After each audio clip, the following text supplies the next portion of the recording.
The price for this freedom at times has been high, but we have never been unwilling to pay that price. Those who say that we're in a time when there are no heroes, they just don't know where to look. The sloping hills of Arlington National Cemetery, with its row upon row of simple white markers bearing crosses or stars of David, they add up to only a tiny fraction of the price that has been paid for our freedom. Each one of those markers is a monument to the kind of hero I spoke of earlier.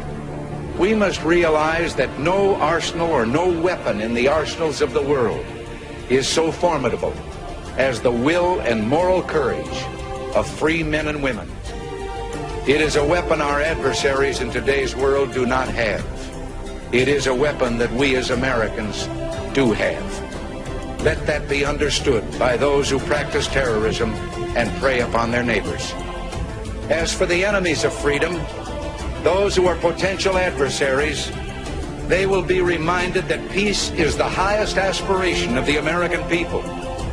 We will negotiate for it, sacrifice for it. We will not surrender for it now or ever.